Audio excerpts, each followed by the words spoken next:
Boris Johnson used to mock wind power. Now the British Prime Minister wants to make his country a global pioneer. His plans are ambitious, but Brexit is making the project more difficult. Boris Johnson is notorious for brilliant announcements, and quite often the plans fizzle out after a short time.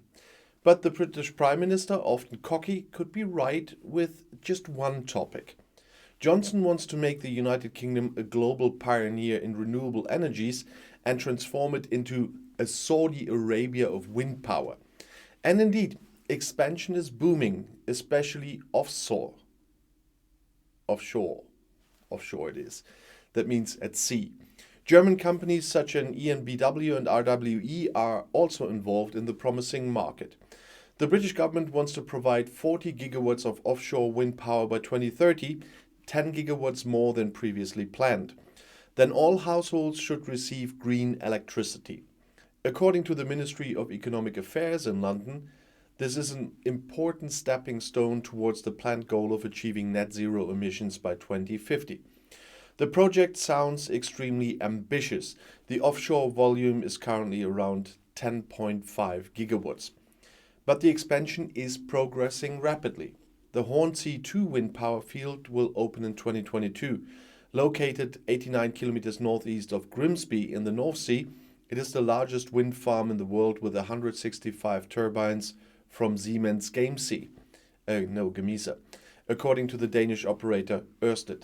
So far the title of Little Brother Hornsea 1. The two projects are together be able to supply more than 2.3 million households with electricity, says Ørsted. The industry association Renewables UK has already praised the country as the world market leader in offshore wind power. If you include the onshore parks, wind power with 24 gigawatts now accounts for around a quarter of the gross electricity supply. In the past 20 years, the amount has increased 73 times. A diplomat from an EU country in London praises the British as pioneers, even if the government always emphasizes the importance of nuclear energy for the energy mix. Germany, for example, also has a lot of potential in the North Sea.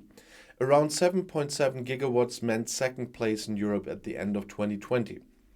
The so-called Traffic Light Coalition wants to increase the capacities for wind energy at sea to at least 30 gigawatts by 2030 and to 70 gigawatts by 2045.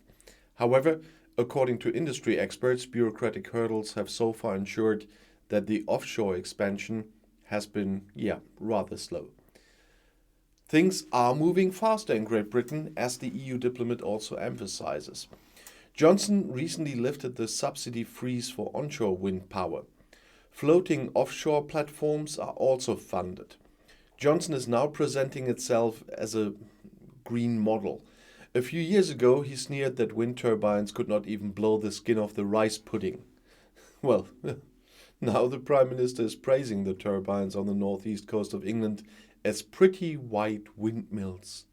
The country is reaping a new harvest, abundant and green. There's plenty of wind on the long British coasts and in Parliament. In 2021, the United Kingdom held the G7 presidency and also hosted the UN climate conference in Glasgow. Johnson rarely missed the chance to call for more climate protection. In general, his goals are ambitious. From 2030 onwards, no new combustion engines should come onto the market. New buildings should already be able to charge electric cars this year. The big bet, as the head of government calls his wind power target, should pay off. Tens of thousands of new jobs will be created through the expansion alone, especially in structurally weak regions such as northeast England. The expansion of wind power would also help to fulfill Johnson's important election promise of levelling up, that is, to ensure that living conditions are equally good throughout the country. But there are some catches, as the expert Charlotte Hoffmann from the state-owned company GTAI in Germany writes. The British government has stipulated that local added value should increase. That makes it difficult for foreign companies to gain access to the market. In addition, there have been stricter visa rules since Brexit. It is true that London has relaxed the regulations somewhat so that specialists can enter the country without a visa for short business trips, for example, for assembly or repairs. But the freedom to provide services has been a thing of the past since Britain left the EU.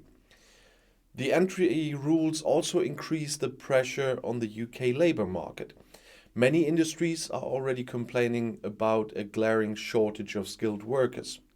For offshore wind power, the number of employees is expected to more than triple to around 70,000 by 2026. The need for skilled workers will continue to grow due to the high investments and growth targets, writes Hoffman. Well, the next few years will show whether Johnson's bet will work out. But there are already beneficiaries of the offshore boom, and they come from an unexpected side: the royals. Because the seabed in the 12-mile zone in which German companies have secured space for the construction of offshore wind farms against high option fees, well, belongs to the royal family. The income goes to the state, but the state pays the crown the sovereign grant, which is used to pay for the livelihood and the maintenance of the royal lands. The sovereign grant has been 25% since 2017. And I'll see you in my next video. Bis gleich.